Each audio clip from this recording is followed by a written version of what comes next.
Halo guys, kembali lagi di channel YouTube Dunia Tabita.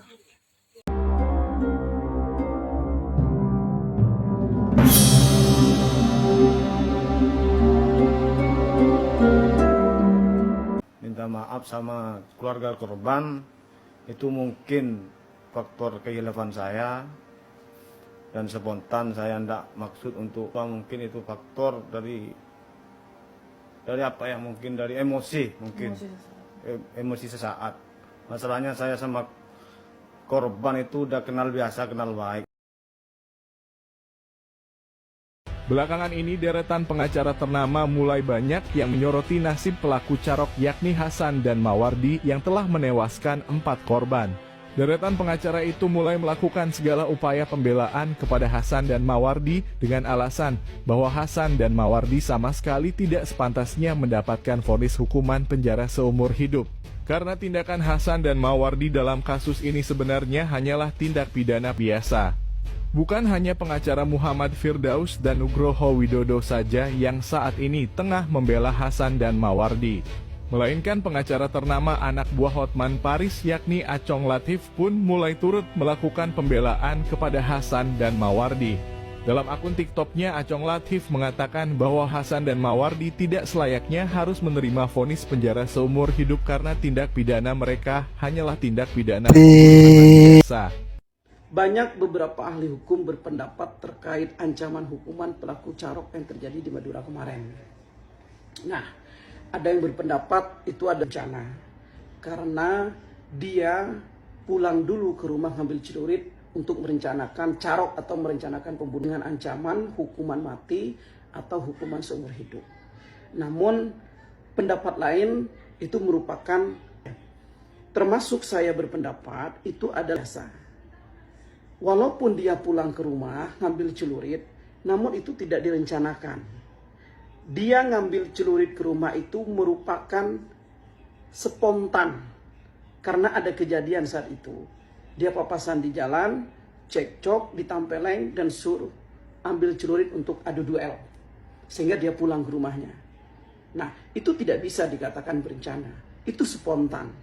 Kalau berencana, harusnya dia menyiapkan terlebih dahulu, punya niat terlebih dahulu, misalnya 2 jam sebelumnya, menyiapkan celuritnya, menyiapkan caranya. Ini kan kejadian setelah cekcok, masih termasuk serangkaian cekcok tadi, sehingga tidak bisa dikatakan pembunuhan dengan ancaman hukuman mati atau ancaman seumur hidup penjara. Tapi dia, menurut saya, diancam hukuman dengan hukuman maksimal 15 tahun penjara.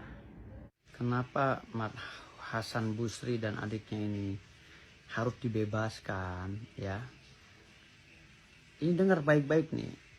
Pasal 49 KUHP ya ayat 2 itu sudah menjelaskan setiap orang membela dirinya secara terpaksa. Ayat 1 pun ada menjelaskan bahwa ketika diserang kehormatannya, kesusilaan dan lain-lain. 49 KUHP itu coba maknai. Ya, ini membela diri dengan terpaksa. Coba kronologisnya, Anda lihat kronologisnya. Ya, almarhum pelaku ya sudah menjadi korban saat ini. Dia menyorot dengan sengaja dan menggeber-geber motornya di depan Hasan Busri, itu menurut kronologinya. Lalu Hasan Busri menegur, mau kemana kak? Lalu almarhum turun menampar, menyekek, lalu ngeluarin celurit.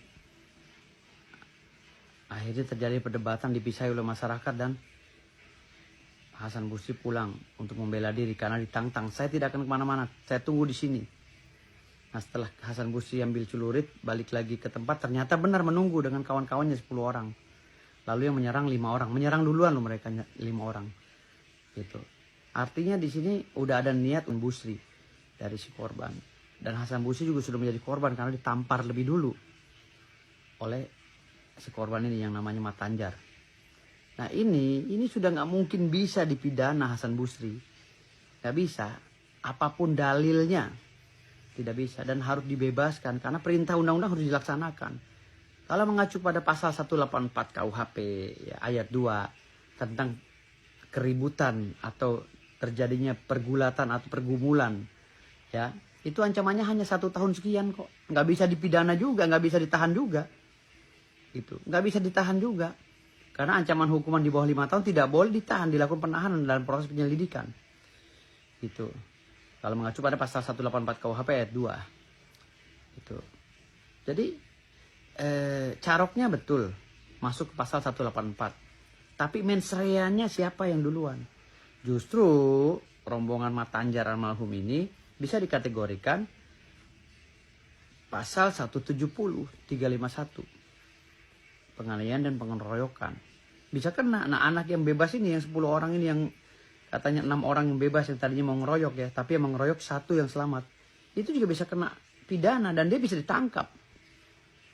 Kalau polisi ingin menerapkan hukum ini adil seadil-adilnya, ya anak yang mengeroyok itu, yang bebas itu, yang tidak meninggal, yang kabur, itu juga harus ditangkap kan. Dia telah berniat untuk mengeroyok Hasan Busri.